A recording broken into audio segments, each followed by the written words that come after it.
दोस्तों तो चलिए शुरू करते हैं अलिफ का सफ़र। और आज का सफ़र शुरू करने से पहले दोहरा लेते हैं वो सब जो हम अभी तक आपको बता चुके हैं। अलिफ के अलावा इसके बाद के 5 हरूफ बिल्कुल एक जैसे हैं, लेकिन उनकी पहचान मुख्तलिफ होती है नुक्तों से। और ये हरूफ हैं बे, पे, ते और से। इसके बाद आगे बढ़ते हैं तो इसके बाद के 4 हरूफ भी हम शक्ल होते हैं, लेकिन हमें इन्हें अपने जहन में बसाना है नुक्तों के साथ। और ये हरूफ हैं जीम, चे, हे और खे। इसके बाद जिन 3 हरफों की शक्ल मिलती है वो हैं दाल, दाल और जाल।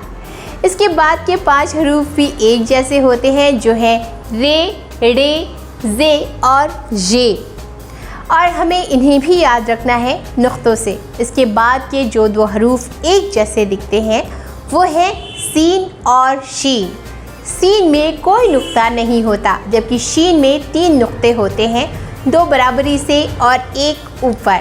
और उसके बाद जो 2 हरूफ आते हैं वो हैं स्वाद और ज़्वाद। स्वाद में कोई नुक्ता नहीं होता, जबकि ज़्वाद में 1 नुक्ता होता है।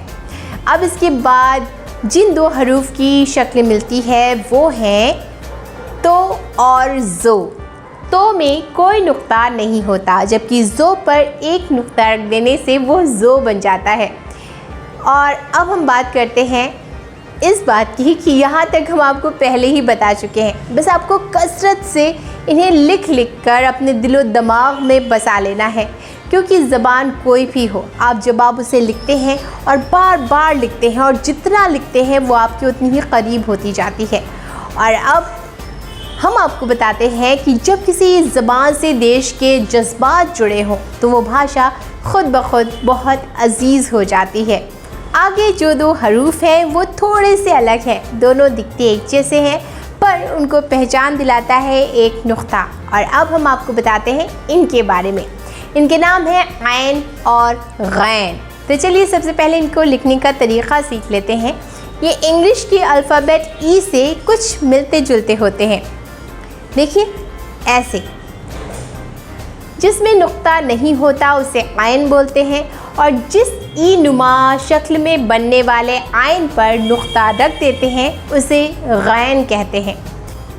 अभी तक आपने अलिफ को जाना, जिसका इस्तेमाल ज़्यादातर हिंदी अक्षर के अ की तरह किया जाता है। उसी तरह आयन का इस्तेमाल भी हिंदी अक्षर के अ की तरह ही किया जाता है, लेकिन इसमें सीखने वाली ख़ास बात ये है कि उर्दू में सारे अ से शुरू होने वाले लफ्ज़ अलिफ से नहीं लिखे जाते, कई आयन से भी लिखे जाते हैं।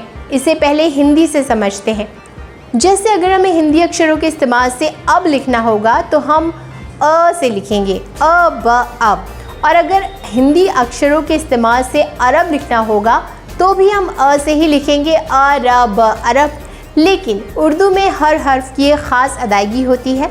मसलन उर्दू में जब हमें अब लिखना होगा तो अलिफ और बे लिख देंगे तो अब लिख जाएगा, लेकिन जब उर्दू में अरब लिखेंगे तो वो अलिफ से नहीं लिखा जाएगा, अरब लिखा जाएगा आयन से, और इसकी आवाज़ भी थोड़ी सी बदली हुई होगी।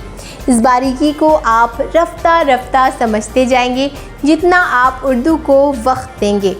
तिफ़्ल मकतब के लिए ये दर्स बहुत ही मुफीद है। तिफ़्ल कहते हैं बच्चे को, और मकतब उर्दू के इब्तिदाई दौर को कहते हैं। इब्तिदाई यानी शुरुआती, दर्स यानी सबक।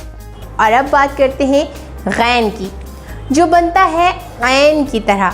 जी हाँ, बिल्कुल ऐन की तरह ही होता है गैन, लेकिन जब इस पर ऐन की तरह लिखने के बाद एक नुक्ता रख दिया जाता है तभी ये हो पाता है गैन। बाज़ लोग गैन की जगह गाफ का इस्तेमाल कर देते हैं और तब ज़बान के साथ बदज़बानी हो जाती है। तो इससे पहले हिंदी अक्षरों से समझते हैं। अभी तक आपने उर्दू में गाफ को जान लिया है, जिसे हिंदी में ग से अदा किया जाता है, यानी उर्दू ज़बान का गाफ और हिंदी ज़बान का ग एक ही है।